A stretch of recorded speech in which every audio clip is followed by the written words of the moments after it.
I will be weaving you through the next few hours of conversations and looking forward to continuing with our next speaker, Rahul Bhattacharya. He is an educationist, art historian, and experience designer, currently head of MDES Integrated Program Department at United Institute of Design, a WDO member. He is especially interested in socially leading, where he has been exploring frugal innovation and UX research, using curation, writing, and workshops to explore experience design, abstraction, text, performance, painting, and public spaces in his independent practice. Welcome to the stage, Rahul.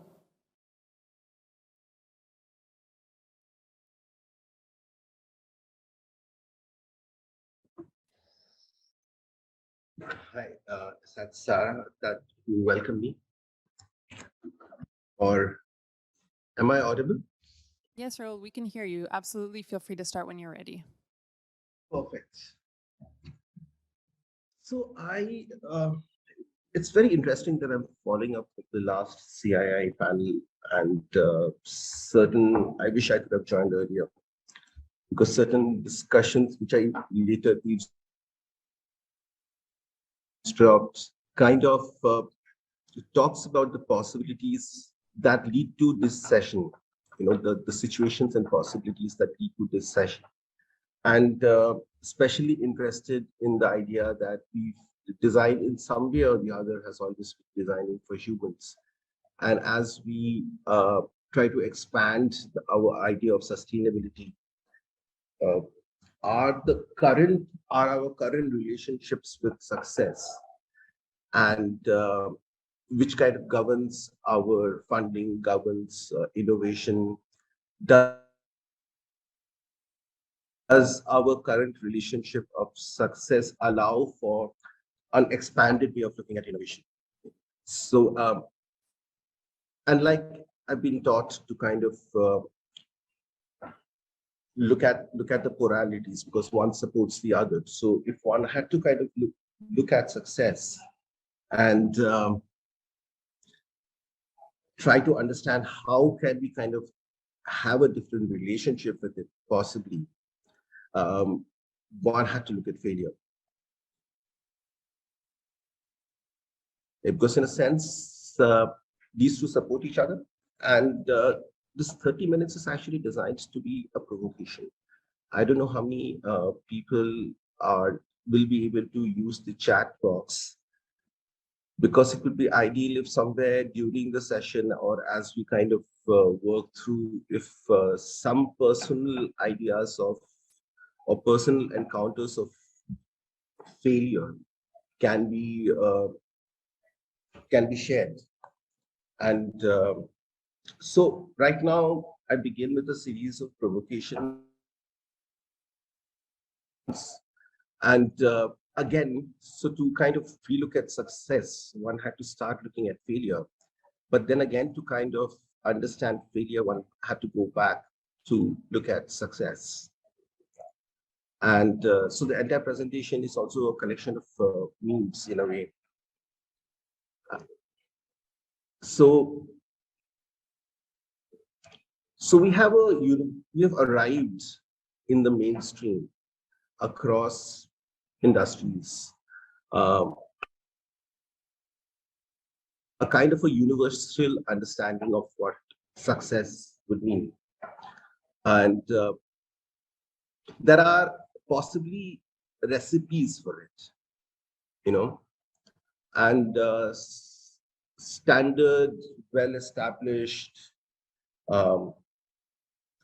circulated, workshopped, taught recipes for success. Now, as we proceed, we also realize that there is a social science behind success.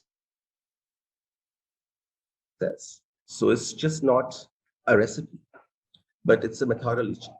And so we have, what would we call the success process, and a alleged foolproof way in which success can be achieved. by anyone and everyone who follows that path. Uh, Now, for me, that is problematic because that is also something that exactly what religion says. So one has to kind of go and dig deeper. And as we start digging deeper, yeah, so from now we start crunching a bit. Is the text on my screen readable? And I feedback over chat would also be nice.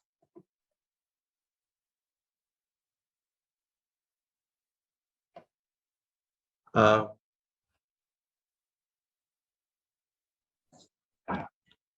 so how do these kind of words come about? How do these words play out? And so we have the figures in board will come to in a while. But what's interesting to see that both kind of begin with fluid definitions. But of course, failure right from the beginning had this kind of a deficiency, you know, deficiency of something attached to it. While success per se has been more open in the way it kind of defines itself comparatively. But what's interesting is that, you know, the way we look and work upon the notion of success and failure are both born at the time of the Industrial Revolution.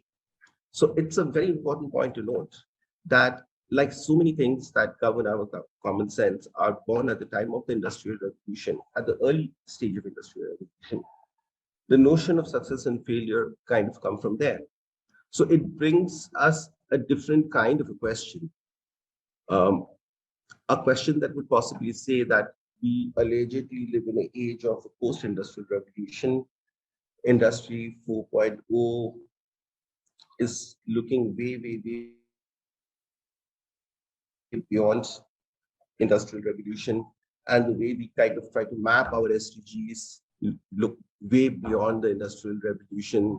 So can our ideas of success and failure, implied from a designer's point of view, be rooted in the way it was defined during the Industrial Revolution?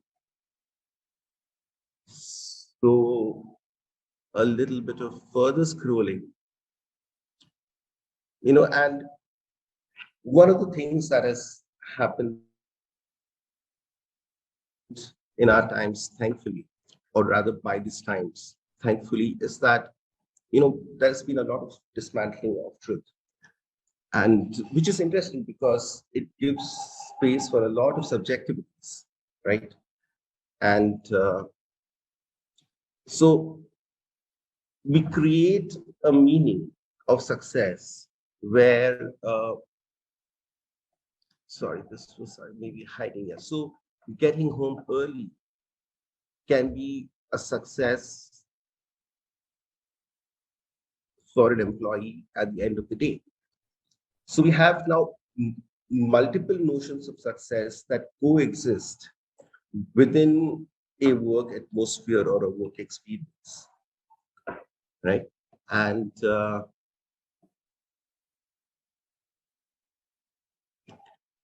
yeah, now I'm again coming back into the traditional thing that also people have tried to reimagine it. So increasingly in popular culture, you get to see a lot of material that tells you that, hey, success is not like that. It's something else. Success is not like this. It's it's more quirky, or it's more cool in a different way. And I think personally for me, at some time in my formative years, this kind of popular culture questioning of success would have been something that eventually trigger a presentation like this. But this is just to kind of bring on to the note that it's not only in kind of a, so, okay, let's delve a bit deeper. I had kind of fun getting it all together. So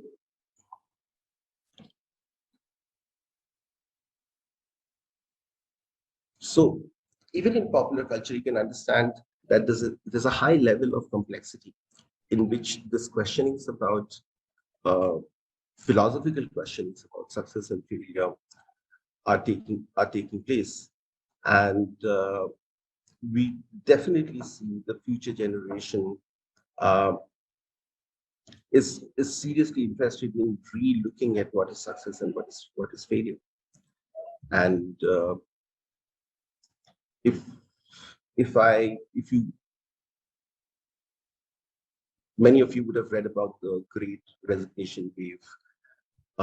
A huge amount of, I won't quote the numbers because I don't really know for sure, but a huge amount of the workforce wants to be out, right? They want to do something else, or they want to switch, and they want to experiment. And we'll soon come to that, because let's layer it. But it's also in practice, I encountered this dialogue between success and failure very, very differently when I wear different hats. So as an educator, I am always supposed to encourage experimentation, always encourage, process, and prep up my students to not feel scared if an outcome doesn't come up, if the kind of experimentation and the documentation of that process is really good. But of course, as a practitioner, when you work, and especially when you work as a team, it's much more difficult. But it is also something that is definitely workshopable, and at least within teams, right? And even, but as an educator, there is a catch, right? Because you are again putting these students through an examination process, and then you're supposed to be marking them. So in class, we have very, very interesting discussions about what we would call success or failure in a term's journey, so on and so forth.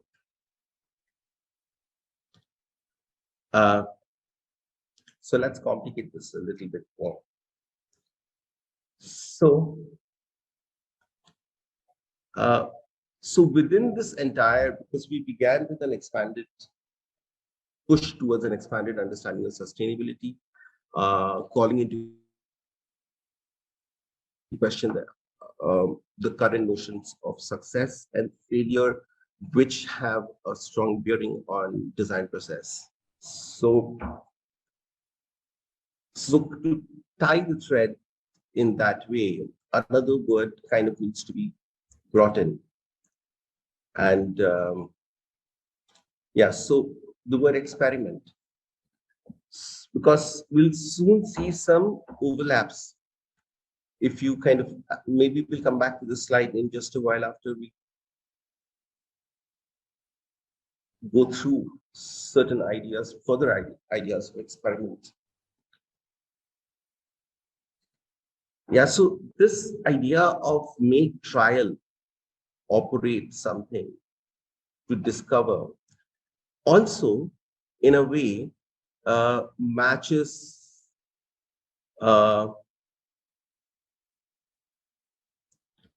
certain words like approach,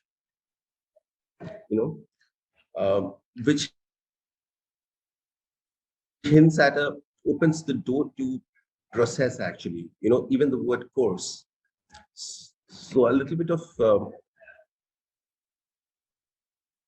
munching, actually.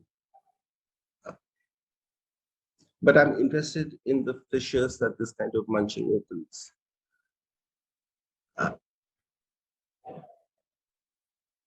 Yeah. So the experiment was a link word for me to also start talking about process, and then maybe come back to the word experiment as we kind of see what kind of co-relationships meanings have had historically. So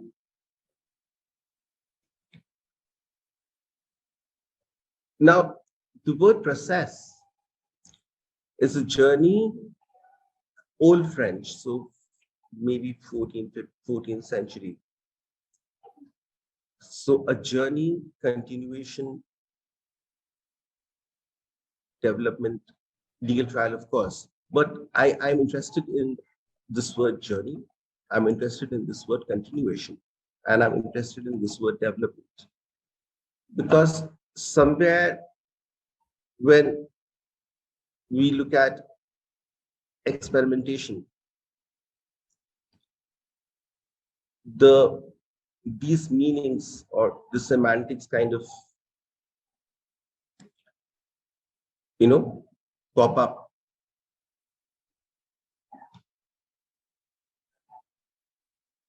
And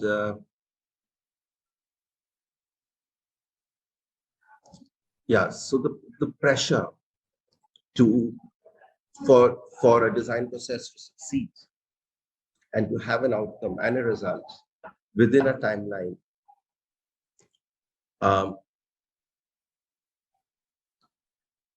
and to expect that change in any substantiated way can be formalized,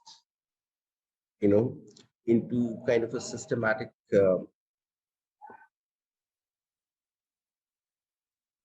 industrial production lines. That needs a rethink, and because otherwise it really has a huge impact on our future designers, even us.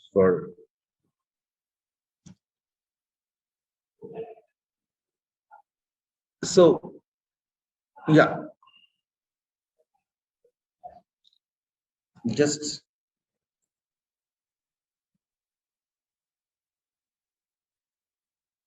collecting.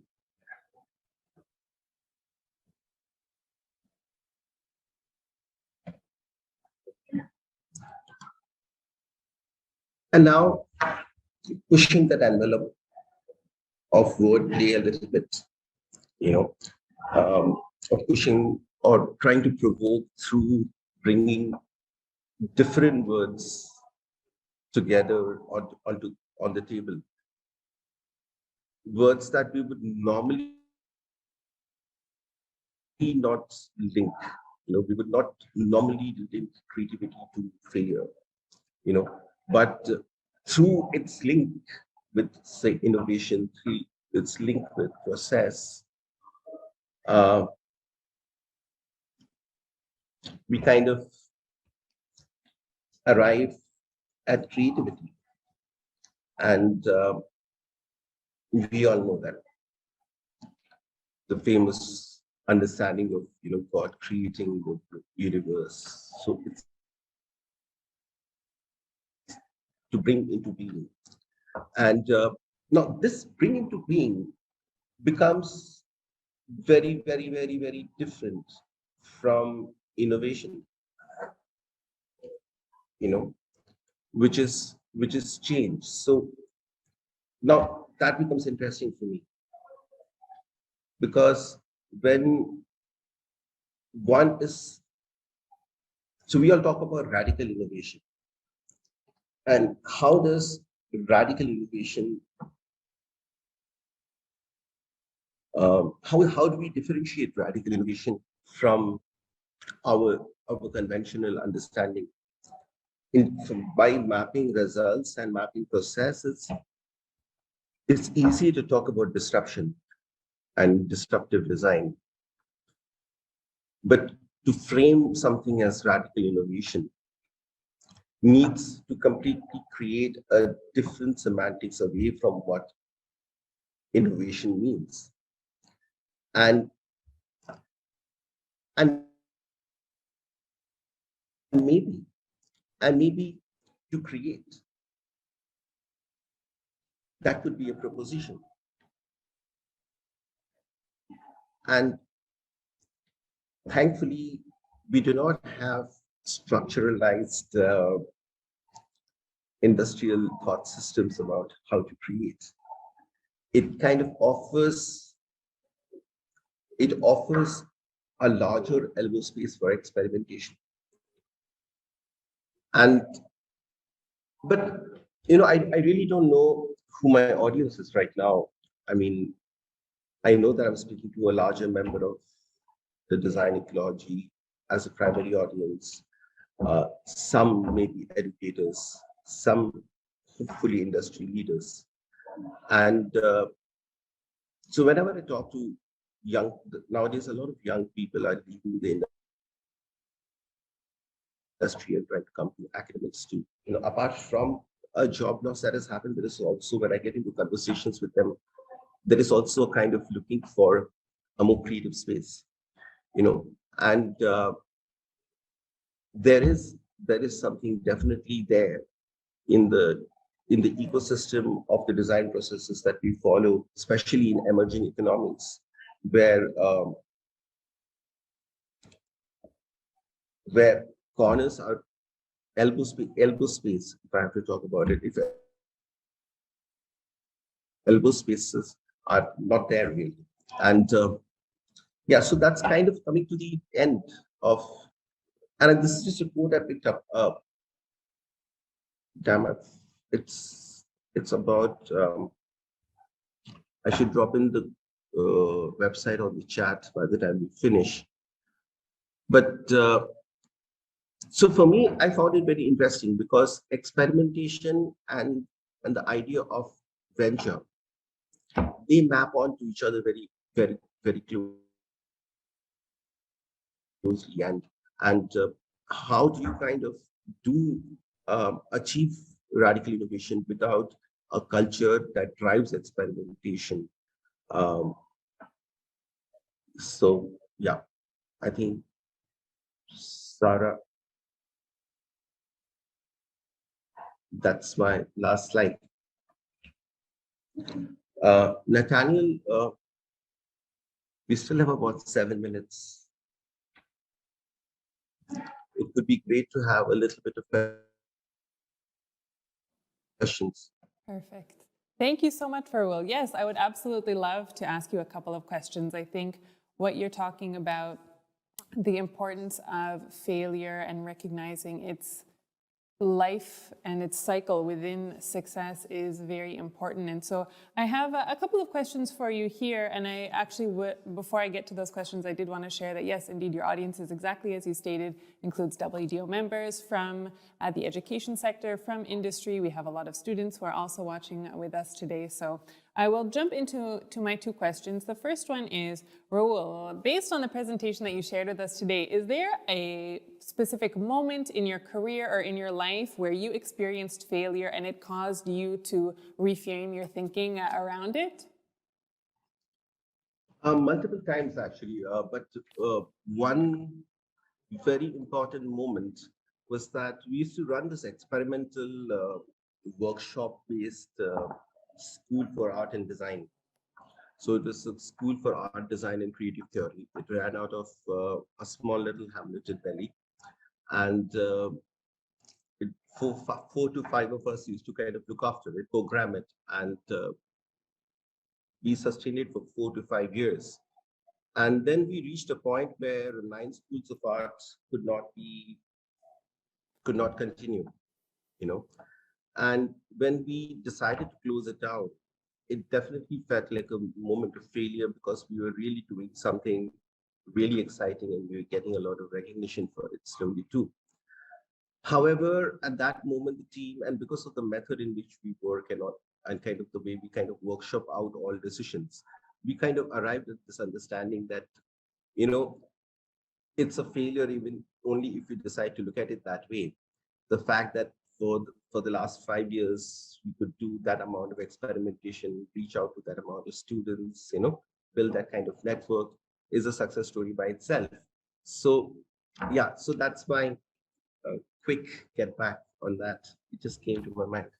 That's perfect. I think it brings me perfectly to my next question with if you subscribe to the notion of fail fast and fail often.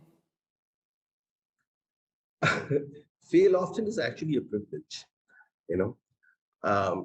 So one has to be careful of that. Um, mm, of course, I you know, I kind of stay away from that kind of catchphrase in Italian because there are different kind of learners, and especially as somebody who's been in education for a really long time. Even before I started teaching in universities, I know that there are different kind of learners, and somebody will learn slow, and that person begins to feel slow. So what is important is understanding that even in real life, whatever we define as success, like a political party winning an election or the launch of a very successful phone, that success is just floats in one moment. The moment that incident happens, the entire process of maintaining the success has to start, and the process is always more constant than that moment of success or failure. So that for me right now, I want to stress that more than whether one should fail fast or yeah. Perfect. I think that's a perfect place for us to end our discussion today. Thank you so much for being with us, Rahul, and Thank you. we look forward to speaking with you again soon. Happy World Industrial Design Day.